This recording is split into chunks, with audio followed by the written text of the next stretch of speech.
नमस्कार दोस्तों, कैसे हैं आप सभी। दोस्तों, आप ही में से काफी सारे लोगों का कमेंट आ रहा था और काफी लोग मेरे को व्हाट्सएप पे भी पूछ रहे थे कि सर मेरे को 35(3) का नोटिस आ गया है, तो क्या मेरे को करना चाहिए, क्या मेरे को डॉक्यूमेंट्स लेके जाने चाहिए, कहीं मेरे को अरेस्ट तो नहीं कर लिया जाएगा। तो वही आज मैं आपको इस वीडियो में क्लियर करने वाला हूँ। काफी बार ऐसा भी होता है कि जो 35(3) का नोटिस आपको साइबर सेल के द्वारा दिया जाता है, अब उसमें जो टाइम और डेट लिखा रहता है कि आपको विद इन 5 डेज या विद इन 7 डेज आपको प्रेजेंट होना है, लेकिन आपको जो नोटिस रिसीव होती है वो होती है 10 दिन के बाद। मतलब जो डेट पे आपको प्रेजेंट होना था वो डेट भी निकल चुकी है और 10 दिन के बाद तो आपको नोटिस ही रिसीव हुआ है। तो जो लोगों का ये सवाल था कि सर अगर मैं डेट के बाद जाता हूं तो कहीं मेरे को अरेस्ट तो नहीं कर लेंगे, कहीं मैं वहां पुलिस स्टेशन पे गया तो मेरे को थाने में तो नहीं बैठा लेंगे, तो वही आज मैं आपको क्लियर करने वाला हूं। मैं पिछले 10 12 15 दिन से ये देख रहा हूं कि जिन लोगों के अकाउंट में लीन लगे हुए हैं तो काफी लोगों के पास नोटिस अब आ रहे हैं। मतलब पहले क्या होता था कि जैसे आपका अकाउंट फ्रीज कर दिया, फ्रीज करने के बाद आपको क्या करना पड़ता था, वहां जाना पड़ता था, वहां पर जाने के बाद जो है आपको उस एनओसी लेनी पड़ती थी, तब जाके आपका अकाउंट जो है डीफ्रीज होता था। अब जो अकाउंट में जो लीन लगा है, होल्ड लगा है, जो ये 90 डेज वाला जो लोगों ने वीडियोस बनाना स्टार्ट किया था कि 90 डेज के बाद लीन हट जाएगा, तो मैं आपको गारंटी के साथ कहता हूं जिनका इस चीज का वेट कर रहे थे ना जो लोग, अभी तक नहीं हटा होगा किसी का, ये मैं कंफर्म हूं।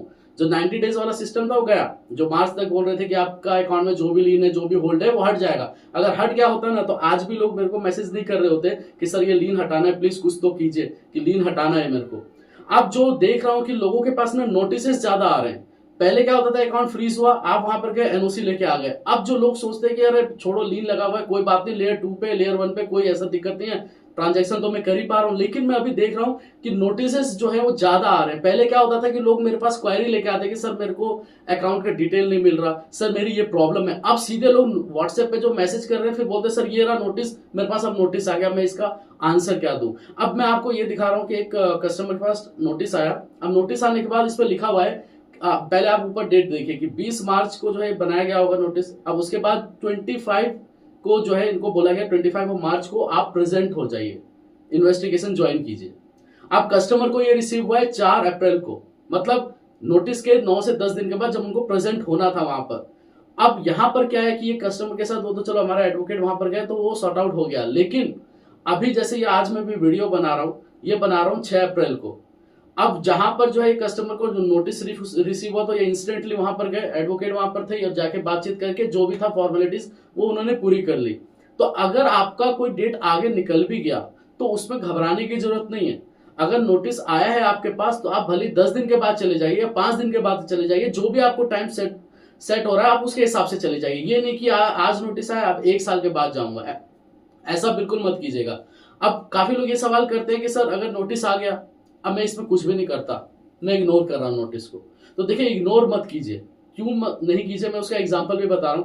हाल फिलहाल में एक कस्टमर का इसी तरीके से नोटिस आया, 4-5 महीने बीत गए, उनको कोई भी फर्क नहीं पड़ा, उनके पास किसी भी तरीके को कोई कॉल या कोई मैसेज नहीं आया, लेकिन उनके लोकल साइबर सेल से जो है उनके पास कॉल जाती है। लोकल साइबर सेल कहते हैं कि आप अपने डॉक्यूमेंट्स वगैरह लेके सारा यहाँ पर आओ, हमको जो है बेंगलोर पुलिस की तरफ से कॉल आया है। फिर वो कस्टमर वहां पर जाता है, वहां पर अपने केवाईसी वगैरह कराता है, सब कुछ मतलब दिखाता है कि सर ये है मेरे पास, इस तरीके से पेमेंट आया, मैंने गेम खेला था।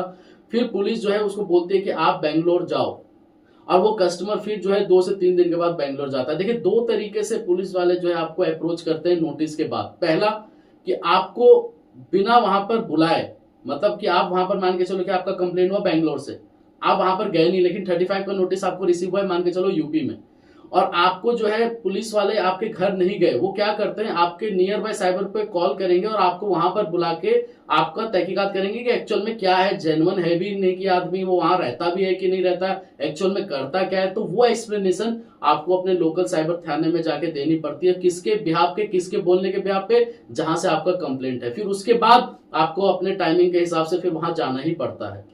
नहीं तो काफी बार ऐसा होता है कि आपको लोकल पुलिस से कॉल नहीं आएगा, लेकिन जहां से कंप्लेंट रजिस्टर है वहां की पुलिस आपके पास आ जाएगी। तो उस टाइम में क्या होता है, आपको बेल तक लेना पड़ जाता है, एडवोकेट तक को भी हायर करना पड़ जाता है उस टाइम पे। तो इसलिए जब भी कोई नोटिस आता है, भले आप उसको 10 दिन के बाद आपको मिला हो, चाहे वो टाइम आपका लैप्स हो गया हो, तो भी आप चले जाइए एक बार, या अगर आपका कोई वहां पर कलीग भी रहता है तो उसको आप भेज के देखिए कि एटलीस्ट जो है उसको क्लियर करवा लीजिए। मैं इसलिए आपको बोल रहा हूं क्योंकि फिर वो पुलिस के पछड़े में आप पड़ जाओगे तो फिर आपको बाद ही में दिक्कत होगी। क्योंकि जो लोग इग्नोर करते हैं वो आफ्टर द 6 मंथ और आफ्टर द 7 मंथ जो है उनको पता चलता है कि ये क्या था। क्योंकि लोग सोचते हैं कि मेरे पास नोटिस आया अभी 20 दिन हो गया, अरे कोई भी नहीं आया। 30 दिन हो गया कोई भी नहीं आया, लेकिन जब आपके पास आएगी ना इंक्वायरी तो आप फिर संभल नहीं पाएंगे उस टाइम पे, क्योंकि एक कस्टमर का इसी तरीके से था, उसके घर से जो साइबर पुलिस स्टेशन था वो 300 किलोमीटर दूर था, नोटिस आ गया। अब उसको बोला जा रहा है कि आप कल के कल प्रेजेंट हो यहाँ पर पुलिस स्टेशन में, कहां पर, लोकल पुलिस में, जहां पर वो रहते थे उसके साइबर सेल में, क्योंकि जिस स्टेट से उनके पास नोटिस आया था उस स्टेट की पुलिस ने उनके लोकल पुलिस से कांटेक्ट किया और उनको बुलाया वहां पर थाने में। तो इसलिए जो है वहां तक आप जाने ही मत दीजिए। और जहां तक रही बात, जो लोग कहते हैं कि डॉक्यूमेंट्स क्या लेके जाने पड़ेंगे, तो आप अपना पैन कार्ड, आधार कार्ड, बैंक का स्टेटमेंट उस टाइम का जब वो ट्रांजेक्शन आपके अकाउंट में हुई है, 2 महीने का, 3 महीने का, या पर्टिकुलर उस दिन का, या हो सकता है कि आप अपना 1 हफ्ते का स्टेटमेंट लेके अपने साथ जरूर जाओ। और आप अपने ब्रांच का मेल आईडी जरूर लेके जाओ। जब पुलिस आपको एनओसी देती है तो एटलीस्ट जब एनओसी देते टाइम में आप पुलिस को बोल दो कि सर ये मेल आईडी पे मेल जरूर कर देना, ताकि जब वो मेल करे पुलिस तो आपके ब्रांच में भी मेल रिसीव हो जाए। नोडल को भी जाएगा ही जाएगा, क्योंकि पुलिस वाले नोडल को मेल करते ही करते हैं, लेकिन ब्रांच में एक बार चला जाएगा तो इसका मतलब ये है कि आपको पता चल जाता है कि हाँ पुलिस ने जो है एनओसी मेरे बैंक को भेज दी है, अब जो मेरा काम था वो हो जाएगा। इसके अलावा आप लोगों को कोई भी डाउट होता है ना तो दिए गए नंबर पे कांटेक्ट कर सकते हैं, लेकिन बस आपसे एक ही रिक्वेस्ट है कि नोटिस वाला जो टाइम होता है ना, जब नोटिस आपके पास आता है तो उसको बिल्कुल इग्नोर मत करो। जो लोग सोचते हैं कि 20 दिन बीत गया, 30 दिन बीत गया, अभी तक कोई नहीं आया, ये जो है ना इंडिया है, बहुत धीरे काम चलता है यहाँ पर। कितने लोगों का जो 2023 में अकाउंट में जो लीन लगा था वो स्टिल लीन पे लगा हुआ है। सोचो, इन्वेस्टिगेशन अभी तक खत्म नहीं हुई, और जो कह रहे हैं कि 90 डेज, तो 90 डेज कुछ नहीं है, निकल गया 90 डेज, अभी भी लोगों के अकाउंट में लीन लगा ही हुआ है, नहीं तो अभी तक हट चुका होता। वो सिर्फ बताने वाली बात है, मैंने भी कभी इसके ऊपर वीडियो बनाया भी नहीं। मेरे को पता था कि ये सब चीजें जो है 2024 में भी बोली जाती थी कि अकाउंट फ्रीज ही नहीं होगा, लेकिन आज भी अकाउंट फ्रीज हो रहे हैं। अब क्यों हो रहे हैं उसका आंसर देने वाला ही कोई नहीं है। और बैंक में जाके बात करो तो बैंक वाले कहते हैं कि हमको पुलिस से आप एनओसी लेके दे दो, हम तो हटा देंगे, या हम जो है अपने अकाउंट को डीफ्रीज कर देंगे। जो इंसान इस चीज को सीरियसली लेता है ना, मैंने ये चीज देखा है कि जो लोगों के अकाउंट में 4000 का भी होल्ड है ना, तो वो उसको हटाने के लिए अड़ जाता है कि इसको हटाना ही हटाना है। लेकिन जिसको कोई मतलब ही नहीं है, छोड़ दो, देखेंगे बाद में, तो फिर वही नोटिस के जरिए फिर आंसर देना पड़ता है। तो उस टाइम तक जो है थोड़ा देर भी हो जाता है और लोगों को प्रॉब्लम भी होती है। वो क्या प्रॉब्लम होती है, जब वो थाने में जाते हैं तब उसके बारे में उनको पता चलता है। इसके अलावा कोई भी डाउट होगा दोस्तों तो मेरे को कमेंट जरूर कीजिएगा।